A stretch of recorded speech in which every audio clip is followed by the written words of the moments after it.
Basically, in 2007, the City of Calgary passed the City Centre Plan, which had all sorts of dimensions to it. But the short thumbnail version is that we're going to increase the population of the city core from about 35 to about 70,000 over the next 20 to 30 years, roughly doubling.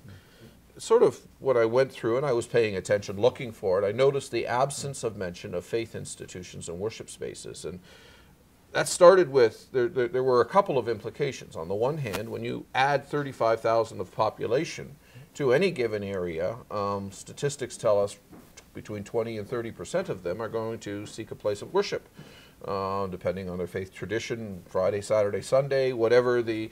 But there was no consideration whatsoever in terms of the practical need for worship space. But then also, faith institutions do much more than serve their own constituency. I've often described faith institutions as, in many ways, the rainforest in our social ecology. They're incubators of social virtue. We don't really, even people who never step through a door of a faith institution derive their benefits. If you're responsible for the city's emergency plan, chances are you've got, fire, police, and medical on top of your list. Probably the next person on your list is going to be the person best connected to the network of faith institutions, because you have a network of space, you have a network of volunteers. And you take a look at emergencies, whether those are large-scale emergencies on an international scale, or Hurricane Katrina, or even here in Calgary when we had the high-rise fire a few years ago down in Millrise. The role of Southview Alliance in providing the immediate tangible support. And it was an interesting story on that, which I think just demonstrates the qualitative difference and highlights the power of social architecture. I understand from someone connected to the church that it was about 14 months after the event, someone at City Hall was cleaning up some files and following up on some loose ends, and called the secretary and needed 3 or 4 specific pieces of information regarding some of the people. That person on the phone was able, without even checking any files, to provide the answers to those questions immediately. And there was some surprise in terms of how. But there is the difference, and that's not the fault of our municipal officials. Understandably, it's impossible. They don't form the sort of relationships that you would have in terms of a smaller community who care for people in need who've lost their home in fire and help them readjust and becomes much more involved in their lives. It's just illustrative of the qualitative difference between the roles that different institutions can play. So whether it's emergency services, whether it's the arts, whether it's volunteering, charitable giving, 85% of giving, belonging, there's a measurement that combines charitable giving, belonging to organizations, serving on boards and doing the things that keep the infrastructure going, and volunteering.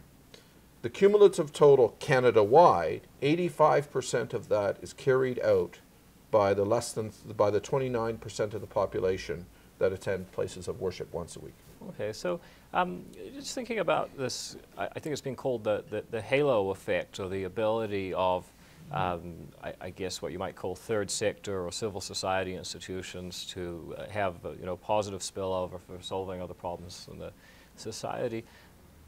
Where at the margin are there areas that perhaps churches, charities, other voluntary organizations could potentially have a bigger role in serving social problems, the kind of things where normally you'd have the left saying government should and the right saying government shouldn't? Are there some areas there? I think there is.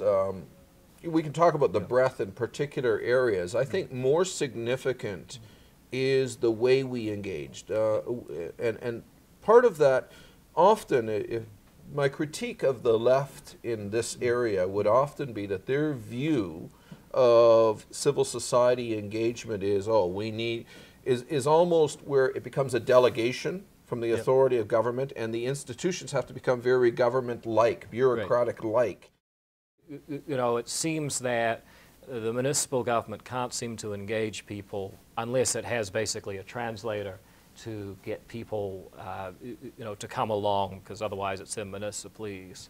Um, Maybe this is an impossible linguistic task, but what exactly is it? What is the point of no return when an organization gets to a kind of dark side and can no longer connect openly? Well, and I would actually push your question one step further, because I think this is a question for institutions, for municipal government and for the institutions, but also I think for society as a large, I think one of the biggest challenges we face as we grow as a city is increased loneliness and isolation. Right.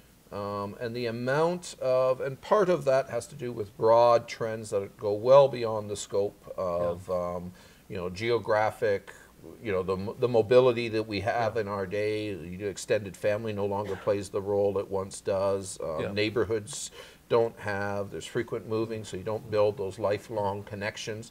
There's a whole host of things, but that raises all, you know, how much, it's a provincial issue as opposed to, how much of our consumer protection legislation and initiatives has to do with the fact that we have a number of elderly people who are very lonely, who become very, very vulnerable to the salesperson who is ready to take, largely because they don't have the other social networks. And so I think the question at a macro sense needs to be asked of what does it mean to belong to a system. I'm not an island to myself. I'm you know what, I'd be described by most as being on the right of the political spectrum, believe in freedom, believe in markets, believe in all of that stuff. But at the same time, one needs to be careful that we also are connected to various institutions and understanding those multiple roles and how that plays out in terms of city. And I think it roots itself even in measures of civic engagement. Right. And my identity is part and parcel of the city, and how we, you know, these posters out there, you know, get out and vote, and putting me on a guilt conscience, and that isn't the sort of engagement that's going to solve some of these fundamental issues.